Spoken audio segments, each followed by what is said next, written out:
हरे कृष्णा। अध्याय 15। श्री भगवान ने कहा, ये संसार एक विशाल अश्वत्थ बरगद जैसे वृक्ष के समान है, जिसकी जड़ें ऊपर ईश्वर में है और जिसकी शाखाएं नीचे भौतिक जगत में फैली है। जो इस वृक्ष को वास्तविक आधार को ईश्वर को जान लेता है, वह वेदों का सर्वोच्च और उपदेश समझ लेता है।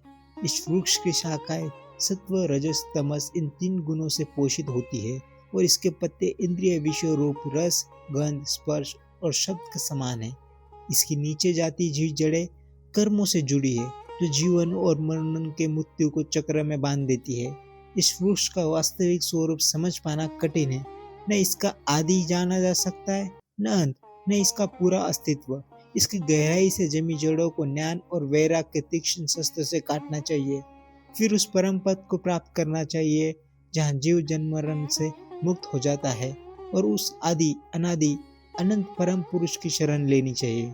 जो लोग मोह आसक्ति दोष और वासना से मुक्त है, जो सुख दुख के द्वंद्वों से ऊपर उठ चुके हैं और जो आत्मज्ञान में स्थिर है, केवल वही उस अविनाशी परम पद को प्राप्त कर पाते हैं। अज्ञान में डूबे लोग नहीं। उस परम धाम को न सूर्य प्रकाशित कर सकता है, न चंद्रमा, न अग्नि। वहां पहुंचने के बाद जीव पुनः संसार में लौट कर नहीं आते। वह मेरा परम धाम है। इस संसार में प्रत्येक जीव मेरा सनातन अंश है, पर वह मन और इंद्रियों के प्रकृति के प्रभाव में कर्म करता है। जैसा वायु सुगंध को एक स्थान से दूसरे स्थान ले जाती है, वैसे ही आत्मा जब शरीर छोड़ता है तब नया शरीर धारण करता है और तब अपने साथ मन और इंद्रियों को भी ले जाती है।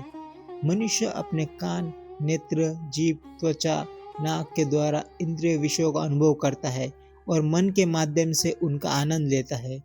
अज्ञान से ढके हुए लोग इस आत्मा को नहीं देख पाते, चाहे वह आत्मा शरीर में स्थिर हो, भोग कर रही हो या शरीर छोड़ रही हो। लेकिन ज्ञान की दृष्टि रखने वाले व्यक्ति इसे स्पष्ट रूप से देख लेते हैं। योगी और साधक इस आत्मा को अपने भीतर अनुभव करते हैं, पर जिनका मन शुद्ध नहीं है, वे प्रयत्न करने पर भी उसे नहीं जान पाते। सूर्य का जो प्रकाश संपूर्ण जगत को प्रकाशित करता है, जो चंद्रमा और अग्नि में तेज के रूप में विद्यमान है, वह मेरा ही प्रकाश है जानो। मैं ही पृथ्वी में प्रवेश कर अपनी शक्ति से सभी प्राणियों को धारण करता हूँ और चंद्रमा के रूप में रस देकर सब वनस्पतियों को पुष्ट करता हूँ। मैं ही सब जीवों के शरीर में जठर अग्नि पाचन शक्ति के रूप में विद्यमान हूँ। प्राण और अपान वायु के संयोग से 4 प्रकार का भोजन को पचाता और पोषित करता हूँ। हे अर्जुन, मैं सभी जीवों के हृदय में निवास करता हूँ। मुझसे स्मृति ज्ञान और विस्मृति होती है। केवल मैं ही सभी वेदों द्वारा जानने योग्य हूँ। मैं वेदांत का रचयिता और वेदों का अर्थ जानने वाला हूँ। इस संसार में क्षर नाशवान और अक्षर जो विनाशी है, ये 2 प्रकार के पुरुष है। संपूर्ण प्राणियों के शरीर नाशवान और जीवात्मा अविनाशी कहा जाता है। अविनाशी ईश्वर तीनों लोक में व्याप्त होकर सबका पालन करता है।